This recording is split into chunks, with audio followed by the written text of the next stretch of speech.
तो देखो कल अपन बात कर रहे थे काय के बारे में, आई इक्वल टू आर पे बेस्ड क्वेश्चंस के बारे में बात चल रही थी, ठीक है ना। काय पे बात चल रही थी, बोलना है, चुपचाप नहीं बैठना। काय पे बात चल रही थी, आई इक्वल टू आर, ठीक है ना। और प्लस थोड़ी सी अपन क्या लगा रहे थे, ज्योमेट्री, थोड़ी सी क्या लगा रहे थे, ज्योमेट्री। क्लियर है बात। इसी पे बेस्ड दो क्वेश्चंस और अपन लेते हैं, फिर बात करेंगे एंगल ऑफ डेविएशन की। क्लियर है बात। तो देखो एक बहुत शानदार क्वेश्चन है इसके ऊपर। क्वेश्चन है कुछ इस तरह का कि अपने को ऐसे एक सर्कल दिया हुआ है, क्या दिया हुआ है, क्लियर है बात, ठीक है ना। ऐसे अपने को दे दिया एक सर्कल, ठीक। इसमें यहाँ पे दे दी अपने को ये, मान लो ये एक्स एक्सिस है, क्लियर है, और ये अपने पास क्या है, वाई एक्सिस है, ठीक है ना। और ये हो गया इसका क्या, सेंटर, क्या हो गया ये, सेंटर, ठीक है ना। ये तो एक्स एक्सिस है और ये कौन सी एक्सिस है, वाई एक्सिस, क्लियर है बात। अच्छा ये जो सर्कल अपने को दिया हुआ है, इसकी रेडियस, इसकी जो त्रिज्या है वो कितनी दे रखी है, कैपिटल आर, कैपिटल आर। अब इसमें क्या बोला उनने कि इसकी इधर वाला ये जो 1/4 पोर्शन है, इसके अंदर हमने कर दी पॉलिश, क्या कर दी अंदर, समझ में आती है यहाँ तक बात, ठीक है ना। अब किया क्या, इधर से इसके ऊपर लाइट डाली, क्या डाली, इधर से लाइट, ठीक है ना। लाइट आई इस तरीके से हॉरिजॉन्टल, लाइट कैसे आई, ऐसे हॉरिजॉन्टल क्षैतिज लाइट आई, ठीक है ना। और यहाँ पे एक पॉइंट था, मान लो नाम दे देते उसको P, क्या नाम देते, ये पॉइंट P जिसके कोऑर्डिनेट है x, y। इस पॉइंट पे लाइट टकरा के क्या हो गई, इस पॉइंट पे लाइट जैसे ही टकराई, टकरा के वर्टिकल हो गई, टकरा के क्या हो गई। तो आपसे क्वेश्चन पूछा गया कि ये जो पॉइंट है ना P, इसके कोऑर्डिनेट बताओ, क्या बताओ इसके, अरे क्लियर है बात। कोऑर्डिनेट का मतलब ये यहाँ से लेके यहाँ तक की ये लेंथ बताओ, ये तो x कोऑर्डिनेट हो जाएगा, क्लियर है क्या। और ये वाली जो लेंथ होगी, ये सामने वाली, ये क्या हो जाएगा, इसका y कोऑर्डिनेट हो जाएगा, ये अपने को बता दें, क्लियर है बात। तो वापस से देखो, जब बात रिफ्लेक्शन की चल रही है तो ऑब्वियसली बात है अपने को नॉर्मल अभिलंब तो डालना ही पड़ेगा, क्लियर है बात। तो अभिलंब डालते हैं। अब देखो जब भी बातें सर्कल या स्फीयर की होती है, ठीक है ना, वृत्त या गोले की होती है, तो अभिलंब कहाँ से डाला जाएगा, केंद्र से, कहाँ से डाला जाएगा, केंद्र से, सेंटर से, ठीक है ना। तो ये मैंने डाल दिया इस तरीके से, कोई दिक्कत नहीं आता, ये हो गया नॉर्मल, क्या हो गया। अब एक बात बताओ, ये हॉरिजॉन्टल है और ये वर्टिकल है। अच्छा दूसरी चीज़, ये नॉर्मल है और ये आने वाली रे, तो आने वाली रे नॉर्मल, आने वाली अगर आई पे आई तो जाने वाली भी कितने पे जाएगी, आई पे। ये हॉरिजॉन्टल है और ये वर्टिकल है, समझ में आती बात। ये हॉरिजॉन्टल है और ये वर्टिकल है, तो ये टोटल एंगल कितना होगा, 90, कितना होगा, कितना होगा, क्लियर है बात। अब ये एंगल अगर 90 है तो क्या मैं ऐसे कह सकता हूँ आई प्लस आई दोनों मिला के कितना हो गया, 90। तो आई इक्वल टू कितना हो गया, बोलो 45, कितना हो गया। मतलब ये वाला जो एंगल है ये भी 45 है और ये वाला जो एंगल है ये भी 45 है। अब ध्यान से देखना इधर, ये लाइन और ये लाइन पैरेलल है और ये लाइन कैसी है, ऑब्लिक, तिर्यक, ठीक है ना। तो एक तरफ बनने वाले कोण क्या होंगे, बराबर। ये 45 है तो ये भी कितना होगा, 45, बोलो ये और नो, अरे क्लियर है। और सेंटर से लेके यहाँ तक की जो डिस्टेंस है ये कितनी है, आर, कितनी है, अरे क्लियर है बात। तो बताओ ये लेंथ कितनी होगी, जो थीटा से चिपके वो काई के साथ, कोस के साथ, तो ये लेंथ कितनी होगी, आर कोस 45, समझ में आ रही है बात, अरे बोलो। और जो न चिपके वो साइन के साथ, तो ये लेंथ कितनी होगी, आर साइन 45। यहाँ तक कोई दिक्कत है क्या, अरे बोलो। अब अपने को कोऑर्डिनेट्स लिखने हैं, क्या लिखने हैं, तो पॉइंट पी के कोऑर्डिनेट्स क्या होंगे, पॉइंट पी का एक्स कोऑर्डिनेट कितना होगा, बोलो, आर कोस 45 इधर है, इधर का मतलब नेगेटिव है, क्लियर है यहाँ तक बात, ठीक है। तो क्या लिखोगे, माइनस का आर कोस 45, ये तो एक्स कोऑर्डिनेट हो गया, कोमा वाई कोऑर्डिनेट कितना होगा, आर साइन 45, ऊपर है इसलिए प्लस होगा, सही है ना, अरे बोलो, आर प्लस का आर साइन 45। अब इसमें वैल्यूज डाल दो, बोलो कोस 45 की वैल्यू कितनी होती है, 1/√2, तो ये कितना बन गया, माइनस का r/√2, साइन 45 भी कितना होता है, 1/√2, तो क्या बन गया, प्लस का, कोई दिक्कत, यही क्या होगा अपना आंसर, यही क्या होगा अपना, समझ में आती बात, बोलो कोई दिक्कत है क्या इसमें, कोई परेशानी? पक्का? लिखो फटाफट इसको।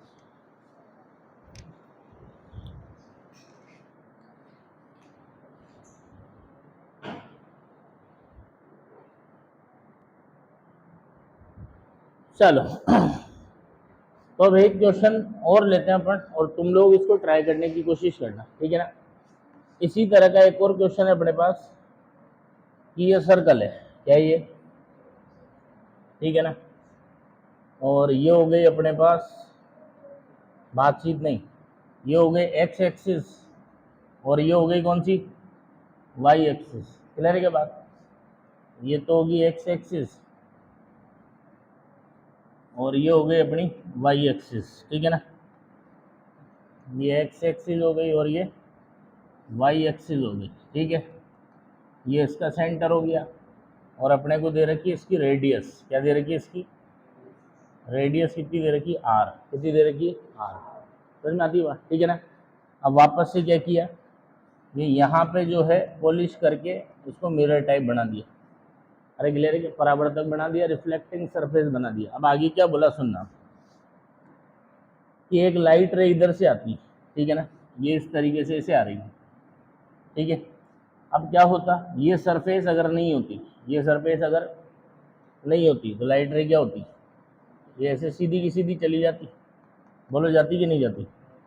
ये सरफेस अगर नहीं होती, ठीक है ना, तो ये लाइट रे ऐसे सीधी की सीधी चली जाती।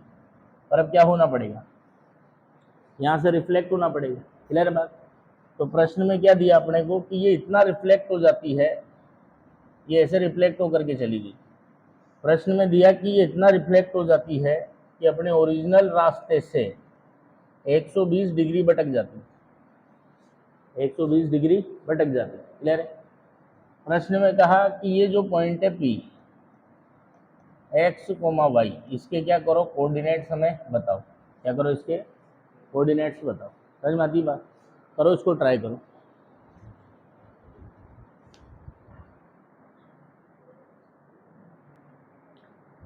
चलो देखो, अब देखो, देखो इधर देखो, अब तुम्हारा टाइम खत्म, सामने ध्यान दो, देखना इधर। तो सबसे पहले क्या करोगे, इस पर वही अपने को नॉर्मल डालना है, ठीक है ना। अब देखो ये थोड़ा फोटो में यहाँ थोड़ा सा हो गया गड़बड़, फोटो को एक काम करता हूँ दोबारा बना लेता हूँ।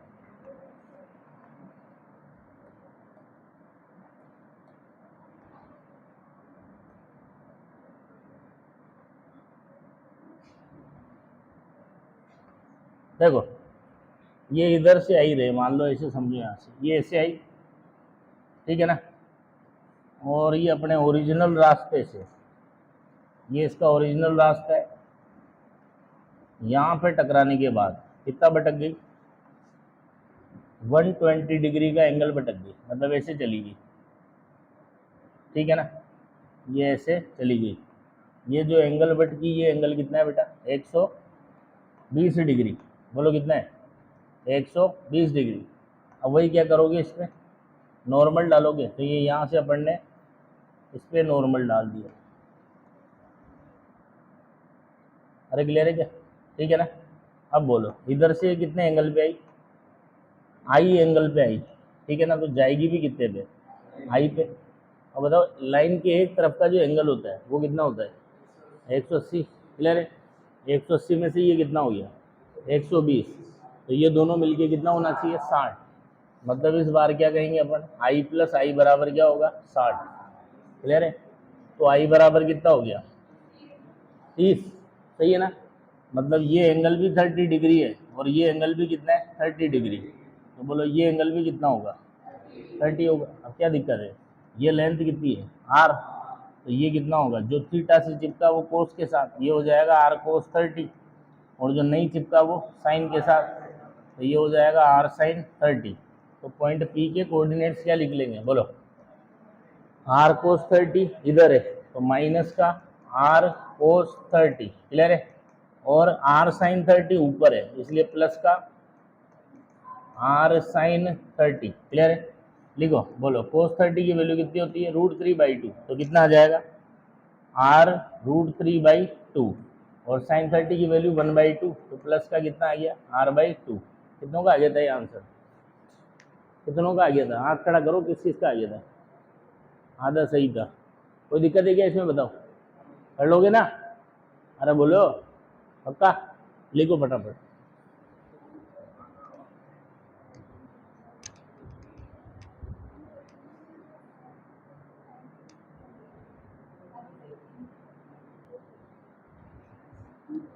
तो अभी तक के जो क्वेश्चन थे ये तो सर्कल पे बेस्ड थे, क्लियर है बात। अब जो अपन बात करने जा रहे हैं वो है पैराबोला पे बेस्ड। उससे पहले अपने को कुछ बात समझनी पड़ेगी। वो बात क्या है कि अगर कोई लाइन एक्स एक्सिस से थीटा एंगल बनाती है तो उसकी जो स्लोप है, बोलो कितनी होती है वो? Tan theta. कितनी होती है? टेन थीटा, क्लियर है बात। अगर आपका कर्व स्ट्रेट लाइन है, सरल रेखा है, ठीक है ना, तो उसकी स्लोप क्या रहेगी? कांस्टेंट। तो उसकी स्लोप क्या रहेगी? क्लियर है बात।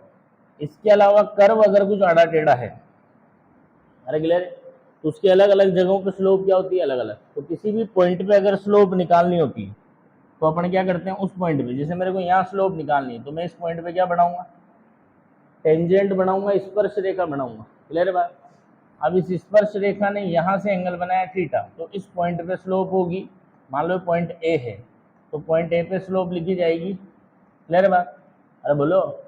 और अगली चीज ध्यान से सुनना, कोई सा भी दुनिया का कोई सा भी कर्व हो, ठीक है, उसके किसी भी पॉइंट पे बनाई गई टेंजेंट की जो स्लोप है वो निकालने का तरीका होता है अपने पास क्या? dy by D X. D Y by, अरे क्लियर है बात। ये जो dy बाई डी एक्स है ये किसी भी कर्व की किसी भी पॉइंट पे स्लोप बताएगा। बस कुछ नहीं करना, dy बाई डी एक्स करो, फिर जिस पॉइंट पे स्लोप पूछा गया उस पॉइंट की वैल्यू उसके अंदर डाल दो, तो तुम्हें उस पॉइंट की स्लोप क्या होगी? मिल जाएगी। क्लियर है यहाँ तक बात? ठीक। अब अगला जो क्वेश्चन है उसको ध्यान से समझना। देखो इधर वापस से ये अपने को दे रखी है एक्स एक्सिस, क्या ये? ठीक है ना। और ये अपने को दे रखी है वाई एक्सिस, ठीक। इस बार यहाँ पे अपने पास क्या है? एक पैराबोला। क्या है? एक पैराबोला, बोले तो परवल है। अरे क्लियर है क्या? क्या है अपने पास? पैराबोला, बोले तो परवल है, क्लियर है बात। ये अपने को दे दिया पैराबोला। पैराबोला मतलब परवल है, क्लियर है। और इस परवलय का अपने को समीकरण दे दिया x equals to Y square, X equals to, और वापस से वही बोला कि इसके अंदर वाले भाग पे क्या कर दी? पॉलिश कर दी, सिल्वरिंग कर दी, मतलब कुल मिला के इसको रिफ्लेक्टिंग सरफेस बना दिया। क्या बना दिया? क्या बना दिया? Reflecting surface. समझ में आती बात? अब सुनो, अब वापस से प्रश्न क्या हुआ कि एक रे जो है, ठीक है ना, एक प्रकाश की किरण इस तरीके से आती है, बोलो कैसे आई है? हॉरिजॉन्टल, क्षैतिज आई, और टकरा करके कैसी हो जाती है? वर्टिकल। टकरा के कैसी हो जाती है? वर्टिकल। ये जिस पॉइंट पे आई उस पॉइंट का नाम है पी। जिस पॉइंट पे आई उस पॉइंट का नाम क्या है? पी, जिसके कोऑर्डिनेट है एक्स कोमा वाई। और आपसे ये पूछा इस पॉइंट के क्या करो? कोऑर्डिनेट निकाल करके दे दो, कोऑर्डिनेट निकाल करके दे दो। अब ये इससे पहले जो सर्कल वाला क्वेश्चन था उस स्टाइल में नहीं होगा। तो तरीका तो भाई ये बात रिफ्लेक्शन की, परावर्तन की चल रही है, तो आपको अभी नॉर्मल तो डालना पड़ेगा, क्लियर है। अब इस बार नॉर्मल कैसे डालोगे? तो नॉर्मल डालने का तरीका क्या होगा? यहाँ पे एक टेंजेंट बनाओ। क्या बनाओ यहाँ पे? अरे क्लियर है। तो मैं यहाँ पे बनाता हूँ ये एक टेंजेंट, अरे क्लियर है क्या। और इस टेंजेंट पे बनाता हूँ परपेंडिकुलर लाइन। ये टेंजेंट पे बनाई मैंने परपेंडिकुलर लाइन, तो ये आपका नॉर्मल होगा। बोलो होगा कि नहीं होगा? अरे होगा कि नहीं होगा? क्लियर है। अब देखो, आने वाली जो रे है वो अगर आई पे आई तो जाने वाली भी कितने पे जाएगी? आई पे। बोलो यहाँ क्या दिख रहा है? आई प्लस आई कितना होगा? आई प्लस आई कितना होगा? 90। क्लियर है बात। तो यहाँ पे हम कहेंगे कि जो आई प्लस आई है उसकी वैल्यू कितनी है बेटा? 90। तो 2i इक्वल्स टू 90 हो गया। तो i इक्वल्स टू कितना हो गया? 45। i इक्वल्स टू कितना हो गया? 45। अरे समझ में आती है बात? i इक्वल्स टू कितना हो गया? 45। पहले बोलो इसमें कोई कष्ट, कोई दिक्कत? पक्का? ठीक है ना। अच्छा, ये पूरा एंगल ये हो गया आपके पास 45। ये कितना हो गया? 45। ध्यान से देखो, ये ग्रीन लाइन और रेड लाइन ये आपस में क्या है? 90 डिग्री पे। तो ये एंगल 45 है, तो ये कितना होगा? ये 45 होगा। और अल्टरनेट एंगल से देखोगे तो ये वाला एंगल भी कितना होगा? 45। कितना होगा? कितना होगा? तो अगर मैं तुमसे कहूँ कि इस पॉइंट पे इस कर्व की स्लोप बताओ, तो कैसे निकालते हैं? जिस पॉइंट पे कर्व की स्लोप निकालनी हो स्पर्श रेखा बनाओ, फिर उस स्पर्श रेखा ने, उस टेंजेंट ने एक्स एक्सिस से कितना एंगल बना रखा है? उसका टेन थीटा, उसका तो अगर मैं तुमसे कहूं इस पॉइंट पर इस कर्व की स्लोप बताओ, क्या बताओ, स्लोप, तो स्लोप क्या होगी बोलो? जो उस पर टेंजेंट बनाई उसने, जो एक्स एक्सिस से एंगल बनाया, कितना बनाया उसने? अरे क्लियर है क्या बात? ठीक है ना। और tan 45 की वैल्यू कितनी होती है? 1। अच्छा, दूसरी चीज, किसी भी कर्व की स्लोप निकालने का जनरल तरीका क्या होता है? dy by D x, dy by. तो अगर मैं इसको डिफ्रेंशिएट करूं, इसको अगर डिफ्रेंशिएट करूं, क्लियर है, बोलो तो x का x के रेस्पेक्ट में, इसको डिफ्रेंशिएट करते हैं अपन दोनों तरफ, किसके रेस्पेक्ट में? x के रेस्पेक्ट में, क्लियर है बात? ये अपन ने कर दिया, ठीक। बोलो x का x के रेस्पेक्ट में कितना होगा? 1 इक्वल्स टू, बोलो वाई स्क्वायर का 2y, और क्या लिखोगे? dy by D x. और इसी को क्या बोलते हैं? किसी भी पॉइंट पे कर्व की स्लोप, किसी भी पॉइंट पे कर्व की। और हमें जिस पॉइंट की जानकारी चाहिए वो पॉइंट कौन है? P। तो हमें P पे तो स्लोप पता है कितनी है? 1। मतलब इसमें अगर मैं क्या डाल दूं, यहाँ पे 1 अगर पुट कर दूंगा तो मेरे को इस पॉइंट का y कोऑर्डिनेट पता चल जाएगा। क्या पता चल जाएगा? क्लियर बात? तो इसमें इसकी जगह रखते हैं अपन कितना, यहाँ पे रखा 1, तो यहाँ से y की वैल्यू कितनी आ गई बोलो? 1/2। तो y कोऑर्डिनेट तो आ गया, क्या आ गया? अब y पता चल गया तो इस इक्वेशन से x पता चल जाएगा। अरे समझ में आ रही है बात? अगर y पता चल गया तो इससे क्या पता चल जाएगा? x। तो अब आगे क्या करोगे आप? x equals to Y square, इसमें y की जगह पे क्या रख दो? 1/2। तो x इक्वल्स टू कितना आ गया? 1/2 का स्क्वायर। 1/2 का स्क्वायर कितना हो गया? 1/4। 1 तो इस पॉइंट के कोऑर्डिनेट कितने आगे बोलो? कितने आगे? y पॉइंट P के कोऑर्डिनेट कितने आगे? 1/4 उधर है तो प्लस, और 1/2 ऊपर है तो वो भी प्लस। तो आंसर कितना आया? 1/4 1/2, 1/4। अरे क्लियर है बात? क्या था इस क्वेश्चन में करने के लिए? भाई देखो, रिफ्लेक्शन की बात है तो नॉर्मल डालना ही पड़ेगा, क्लियर है। इससे पहले वाले क्वेश्चन सर्कल में थे, क्लियर है। तो सर्कल या स्फीयर, वृत्त या गोले के प्रश्न आ जाए तो नॉर्मल डालने के लिए कहाँ से मिलाते हैं? सेंटर से। कहाँ से मिलाते हैं? अब इसमें नॉर्मल कैसे डालें? तो मैंने क्या बनाई? टेंजेंट बनाई, क्लियर है बात। और उसके ऊपर नॉर्मल डाल दिया, तो वो जो टेंजेंट पे नॉर्मल है वही इस पॉइंट पे, इस सरफेस पे नॉर्मल है। समझ में आती बात? अब ये नॉर्मल से आई पे आई तो गई भी कितने पे? आई पे। अब देखो, हॉरिजॉन्टल वर्टिकल, ये टोटल एंगल 90 है, तो आई प्लस आई कितना है? 90। तो आई की वैल्यू कितनी आएगी? 45। अब ध्यान से देखो, ये ग्रीन लाइन और रेड लाइन भी तो आपस में परपेंडिकुलर है, तो ये टोटल कितना है? 90, ये 45 है, तो ये फिर देखो अल्टरनेट एंगल से एकांतर कोण से जेड दिख रहा होगा, ये भी कितना हुआ? 45। तो अगर मैं तुमसे कहूं कि मेरे को इस पॉइंट पे इस कर्व की स्लोप बताओ, तो कर्व की स्लोप निकालने का क्या तरीका है? जिस पॉइंट पर स्लोप चाहिए वहां पे क्या बनाओ? टेंजेंट बनाओ, स्पर्श रेखा बनाओ। फिर उस रेखा ने एक्स एक्सिस से जितना एंगल बनाया हुआ होता है, एक्स एक्सिस से जितना एंगल बनाया हुआ होता है, उसी का क्या लेना है? टेन। देखो ना इधर, अरे क्लियर है क्या? ये रहा इधर, यहाँ पे स्लोप चाहिए तो यहीं पे मैंने क्या किया? टेंजेंट बनाई। इसने एक्स एक्सिस से जितना एंगल बनाया था थीटा, तो इस पॉइंट पे कर्व की स्लोप कितनी है? अरे क्लियर है बात? और इस पे बताओ, किसी भी कर्व पे कितनी टेंजेंट्स बनाई जा सकती है? अनंत। कितनी बनाई जा सकती है? इनफाइनाइट।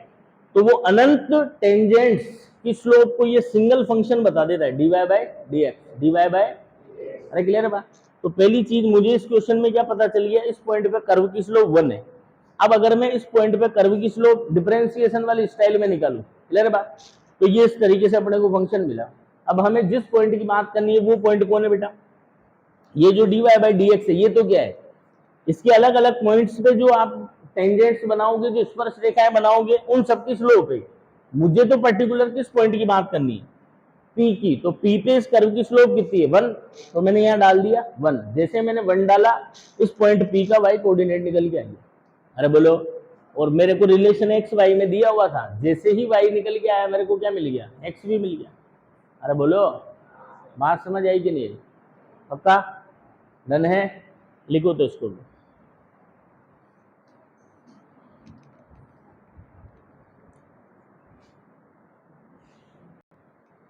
चलिए देखो, तो अब अपन बात करने वाले एक रिफ्लेक्शन, एक परावर्तन के बाद एंगल ऑफ डेविएशन, विचलन कोण के बारे में। क्लियर है बात? तो सबसे पहले तो अपन बात करते हैं कि एंगल ऑफ डेविएशन, विचलन कोण होता क्या है, ठीक है ना। देखो ध्यान से सुनना। मान लो मैं कहूँ कि ये मेरे पास कोई लाइट रे है, क्लियर है। अगर इसके साथ कुछ भी ना हो, कुछ भी ना हो, मतलब कोई ऑप्टिकल फिनोमिना, कोई प्रकाशिक घटना इसके साथ घटित नहीं होती है, क्लियर है बात। तो ऐसे सीधे सीधे रास्ते पे चलेगी, सीधे सीधे रास्ते पे चलेगी। अब अगर कोई फिनोमिना इसके साथ हो जाए, तो जैसे अपने को कितने फिनोमिना पढ़ने, दो ही पढ़ने, एक तो रिफ्लेक्शन परावर्तन, एक पढ़ना है रिफ्रैक्शन अपवर्तन। अरे क्लियर है क्या बात? तो अगर इसके साथ कोई ना कोई घटना होती है, क्लियर है बात? ये था इसका ओरिजिनल पाथ, क्या था ये इसका, ये था इसका ओरिजिनल पाथ, क्लियर है बात? तो ये ओरिजिनल पाथ से जितने एंगल पे मुड़ जाती है, जैसे मान लो अगर किसी ऑप्टिकल फिनोमिना की वजह से ये यूं जाती जाती यूं चली जाती है, ठीक है ना, तो ये जितने एंगल से मुड़ गई, अरे क्लियर है, हो सकता है यूं जाती जाती यूं मुड़ जाए, ठीक है ना, या हो सकता है यूं जाती जाती इधर मुड़ जाए, इधर भी मुड़ सकती है। अरे क्लियर है क्या बात? अरे बोलो। तो ये अपने ओरिजिनल पाथ से जितने एंगल से मुड़ी, इसी को क्या बोलते हैं अपन, एंगल ऑफ डेविएशन।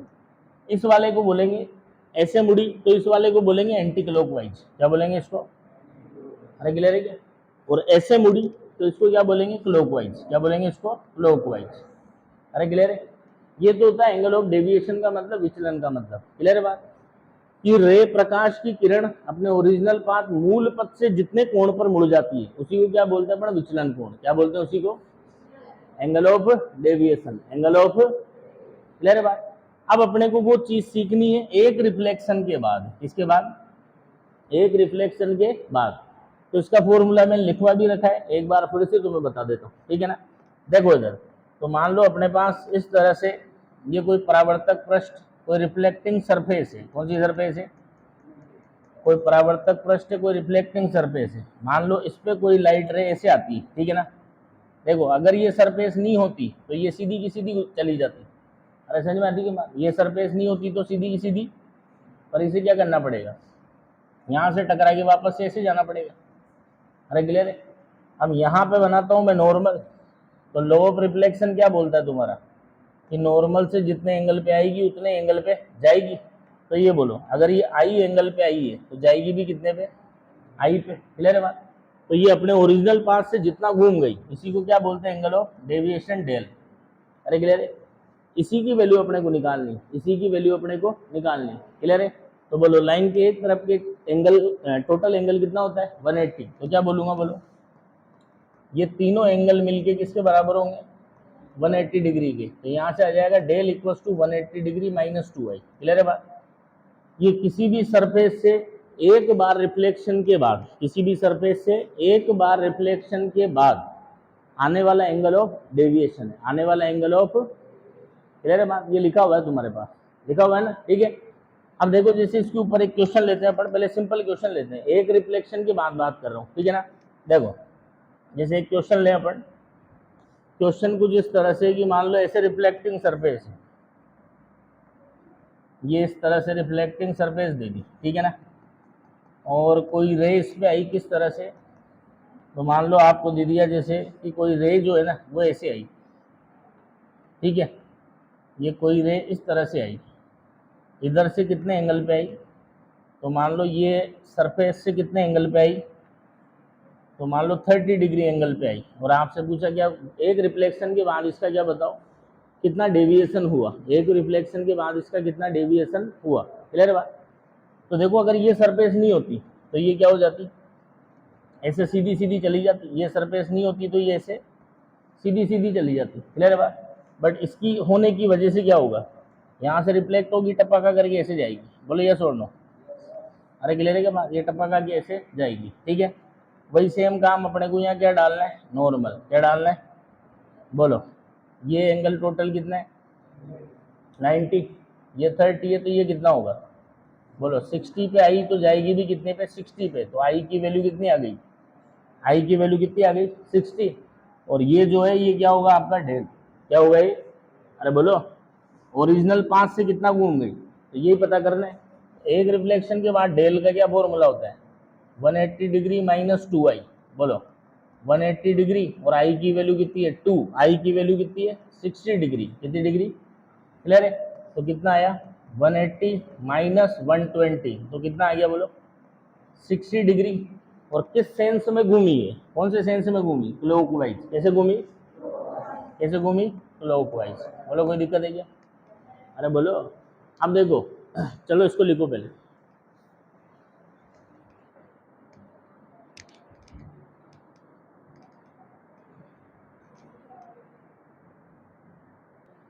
देखो तो अब अपन बात करने वाले हैं del versus I curve. Clear है बात?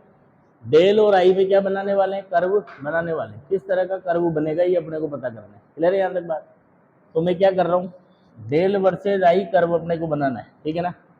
तो ये वाई एक्सिस हो गई और ये कौन सी एक्सिस हो गई? एक्स एक्सिस हो गई। क्लियर है बात? तो वाई एक्सिस पे तो मैं किसको ले लेता हूँ भाई? देखो ना, सिंपल सी बात है, सुनो। डेल इक्वल्स टू क्या है बोलो? 180 माइनस 2i। 180 माइनस, जैसे जैसे आई की वैल्यू चेंज होगी वैसे वैसे डेल की वैल्यू भी क्या होगी? चेंज होगी। तो उसी चेंज को अपने को यहाँ कर्व में प्लॉट करना है। है में प्लॉट करना है कर्व में। क्लियर है बात? तो कैसे करेंगे ध्यान से सुनना। यहाँ पे मैं ले रहा हूँ डेल और यहाँ पे ले रहा हूँ आई। क्लियर है बात? सबसे पहले तो कर्व की शेप पता करते हैं कि दोनों के बीच में कर्व बनेगा कैसा। क्लियर है बात? तो जिसको एक्स पे लिया उसकी जगह एक्स लिख देता हूँ, जिसको वाई पे लिया उसकी जगह वाई लिख देता हूँ। क्लियर है?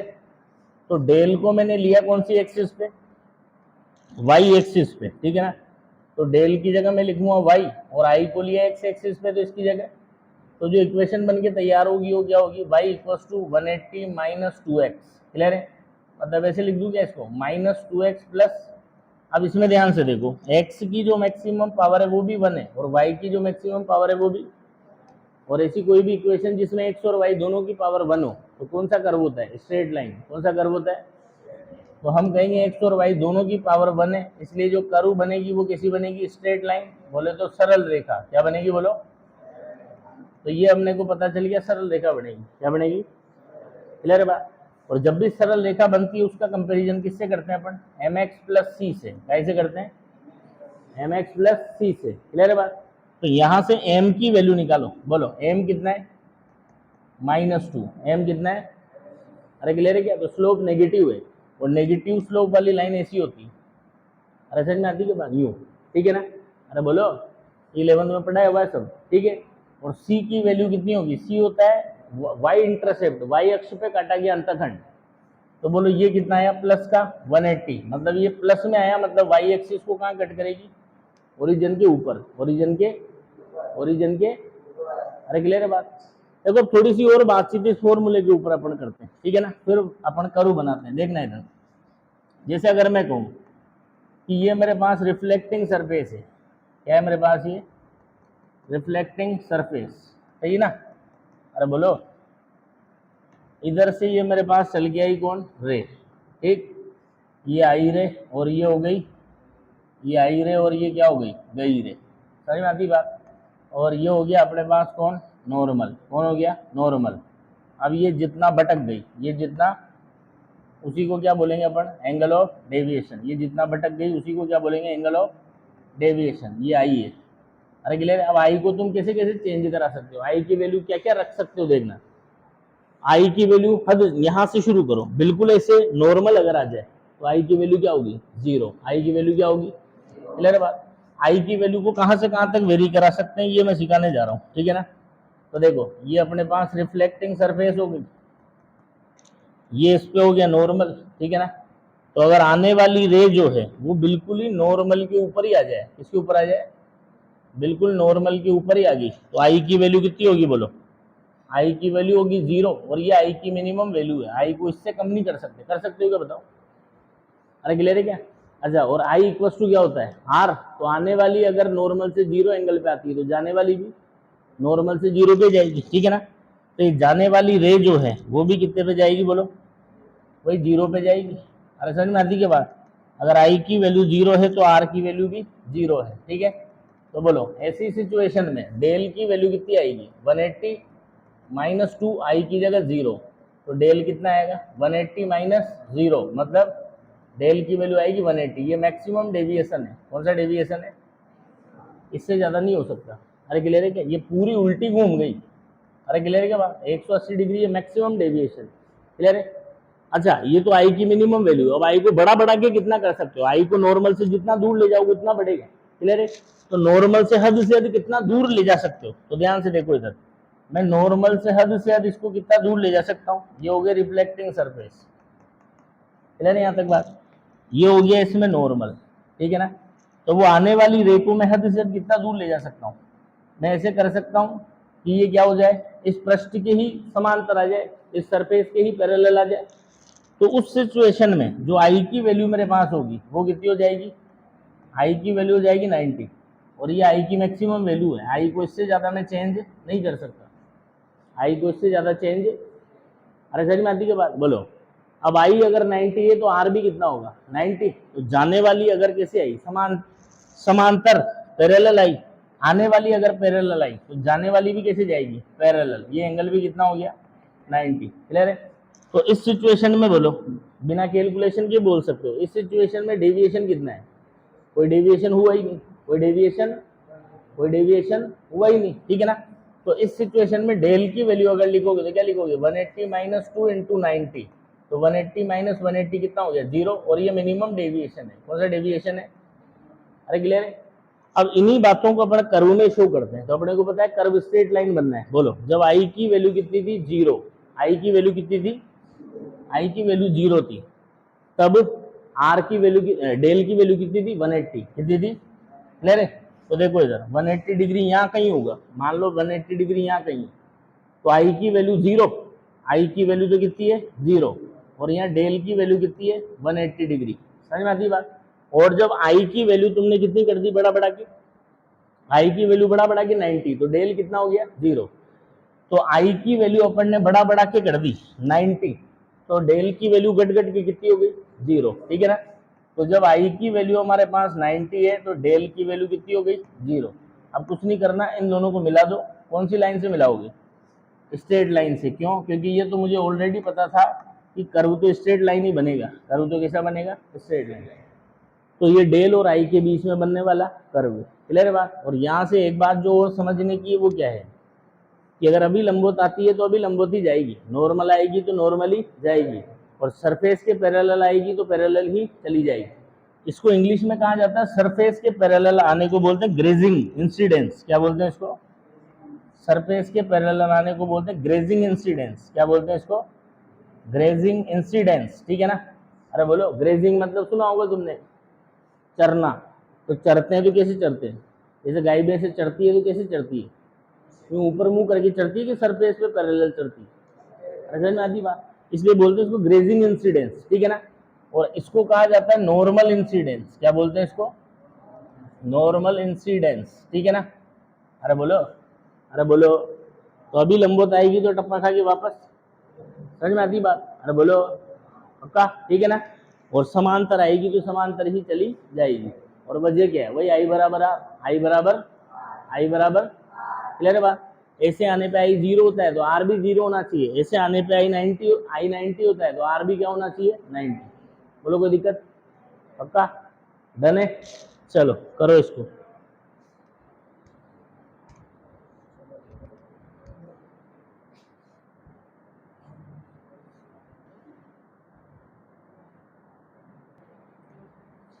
देखो तो अब अपन बात करते हैं एक से ज्यादा रिफ्लेक्शन के बाद नेट डेविएशन, एक से ज्यादा का मतलब, एक से ज्यादा का मतलब 2 हो सकता है, 3 हो सकता है, 4 हो सकता है, 5 हो सकता है, अपने हद से 3 पूछेगा, हद से हद कितने पूछेगा 3। अच्छा, उसमें भी ज्यादातर जो 90% जो क्वेश्चन होते हैं वो तो 2 रिफ्लेक्शन के ऊपर ही आते हैं, ठीक है ना, 3 के ऊपर बाई चांस पूछ ले तो पूछ ले, क्लियर बात। तो कुछ नहीं करना आपको, हर रिफ्लेक्शन के लिए, हर रिफ्लेक्शन के लिए, ठीक है ना, इस फॉर्मूले से del equals to 180 minus 2i, इस फॉर्मूले से डेल निकालोगे, क्लियर है बात। तो जैसे मान लो एक रिफ्लेक्शन हो गया तो डेल तुमने इस फॉर्मूले की मदद से निकाला, वो डेल 1 आई है, ठीक है ना। फिर दूसरा रिफ्लेक्शन हुआ, इस फॉर्मूले की मदद से तुमने डेल निकाला, उसको डेल 2 बोल दिया। फिर मान लो तीसरा रिफ्लेक्शन हुआ, फिर इसी फॉर्मूले की वजह से क्या किया तुमने, डेल 3 निकाल दिया। ऐसे जितने भी रिफ्लेक्शन हो इस काम को करते जाना है, अरे क्लियर है बात। और फाइनली डेल नेट अगर अपने को निकालना है तो ये जितने भी तुम्हें डेल मिले इन सबको क्या कर दो, इन सबको ऐड कर दो, इन सबको क्या कर दो ऐड। ऐसी सिचुएशन में क्या कर लेना भाई, जरूरी थोड़ी हर बार रे क्लॉकवाइज ही घूमेगी, हर बार एंटी क्लॉकवाइज ही घूमेगी, हो सकता है कभी क्लॉकवाइज घूमे तो कभी कैसे घूम जाए एंटी क्लॉकवाइज, ठीक है ना। तो किसी एक सेंस को, जैसे एंटी क्लॉकवाइज सेंस को पॉजिटिव मान लेना और क्लॉकवाइज सेंस को क्या मान लेना नेगेटिव, अरे क्लियर है। एंटी क्लॉकवाइज घूमे तो उसको प्लस के साथ लिख देना, क्लॉकवाइज घूमे तो उसको माइनस के साथ लिख देना, और फिर प्लस माइनस के साथ इसको ऐड कर देना, अरे क्लियर है। अब प्लस माइनस के साथ अगर तुम इसको ऐड करोगे और नेट डेविएशन प्लस आया, इसका मतलब एंटी क्लॉकवाइज, और अगर नेट डेविएशन माइनस आया इसका मतलब क्लॉकवाइज। अरे समझ में आती है बात? कर लोगे इस काम को? अरे बोलो। मतलब जिस फॉर्मूले को भी अपन एक बार इस्तेमाल कर रहे थे अब उसको मल्टीपल टाइम्स अपने को यूज में लेना है।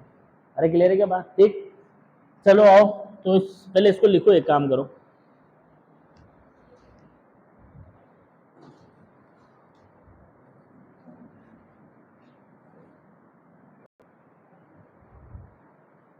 देखना एक क्वेश्चन लेते हैं अपन। मान लो जैसे क्या किया तुम्हें, सुनो, एक क्वेश्चन लेते हैं इसके ऊपर। आपको दो रिफ्लेक्टिंग सरफेस दे दी, ठीक है ना, एक तो ऐसे रखी हुई है, ठीक है, और दूसरी जो रिफ्लेक्टिंग सरफेस है वो इससे 60 डिग्री के एंगल पे रखी हुई है। कितने पे?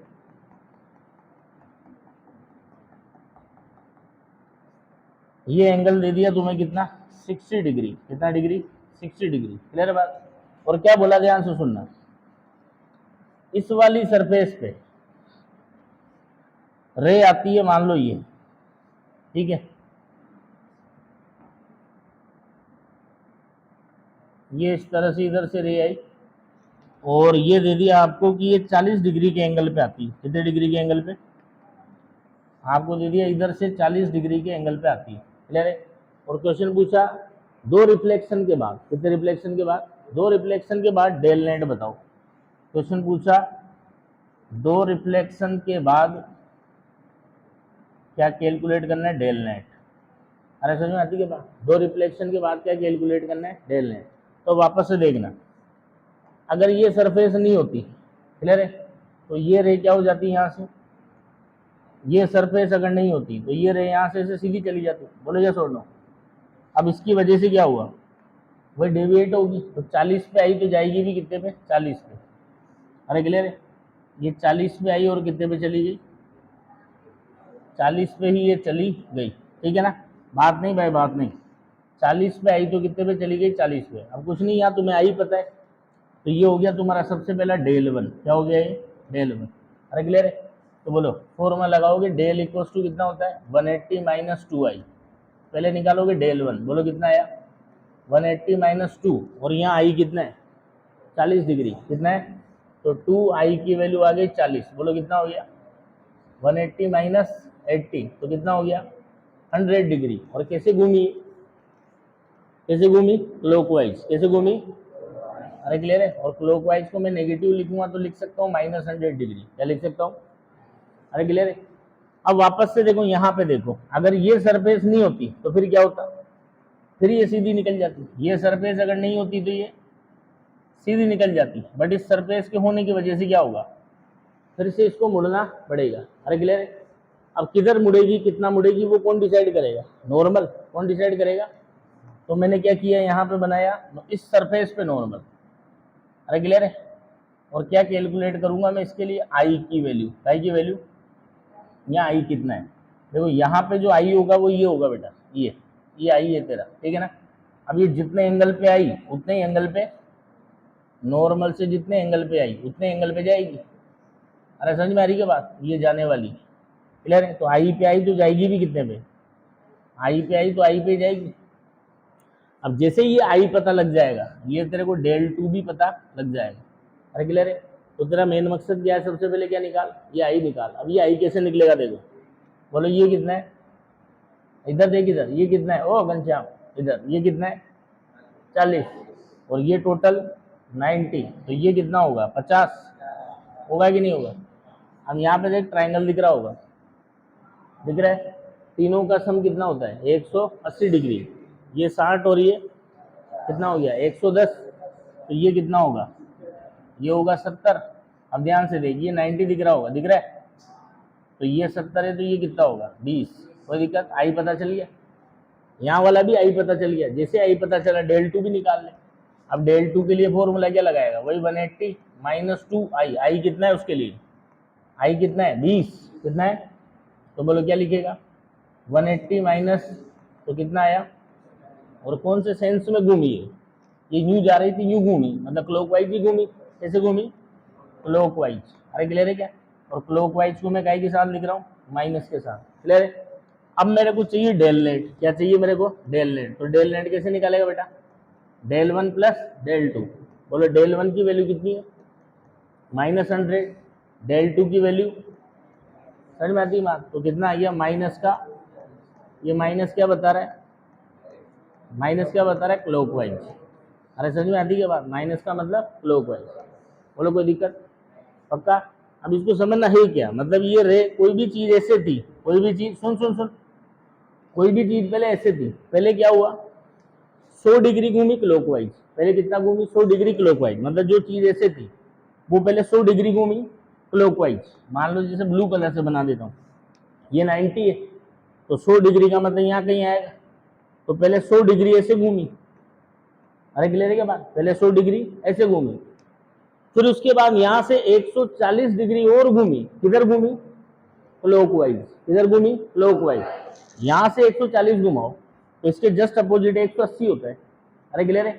तो यहां से कहीं से बनाओगे, इधर कहीं बनाओगे तो ये क्या होगा, ये यहां से फिर कितना घूमी 140, तो क्या बोलोगे टोटल मिला के कितना घूम गई, 240 घूम गई क्लॉकवाइज, कितना घूम गई, 240 घूम गई क्लॉकवाइज। अच्छा इसी चीज को ऐसे भी तो कह सकता हूँ, ऐसे से ऐसे होना है, ऐसे से ऐसे होना है, तो ऐसे से ऐसे होने के लिए आप या तो क्या करो 240 यूं घूमो, या फिर आप 120 यूं घूमो, अरे बोलो, या तो ऐसे से ऐसे होना है ना भाई, तो ऐसे से ऐसे होना है तो या तो ऐसे घूमो तो 240 घूमो, और ऐसे घूमो तो 120 में काम हो जाएगा। तो इसी डेल को मैं क्या भी बोल सकता हूँ, इसी डेल को मैं बोल सकता हूँ 360 माइनस 240, 360 माइनस मतलब 120 डिग्री एंटी क्लॉकवाइज। तो इसी चीज को मैं क्या भी लिख सकता हूँ, 360 माइनस 240, 360 माइनस 240 बोले तो 120 डिग्री एंटी क्लॉकवाइज। अरे क्लियर है, दोनों सही आंसर है। अगर क्लॉकवाइज सेंस में कहा जाए तो आंसर है 240, और एंटी क्लॉकवाइज सेंस में कहा जाए तो आंसर है 140, 120, कितना है, अरे क्लियर है क्या बात, अरे बोलो, तुम तो एक आंसर पता कर लेना, दूसरा आंसर कैसे निकालोगे, 360 माइनस जो भी आया वो 360 में से माइनस कर देना, क्लियर है। अगर ये आंसर आया था तुम्हारा 240 एंटी क्लॉकवाइज, तो दूसरा आंसर आएगा 360 माइनस 240 एंटी क्लॉकवाइज। अगर ये आया 240 एंटी क्लॉकवाइज, तो दूसरा आंसर क्या होगा, 360 माइनस 240 क्लॉकवाइज। अरे बोलो, अरे क्लियर है क्या, पक्का, डन, कोई दिक्कत। तो इसी तरह के क्वेश्चंस के साथ अपन कल मिलते हैं फिर, ठीक है ना, करो इसको नोट डाउन।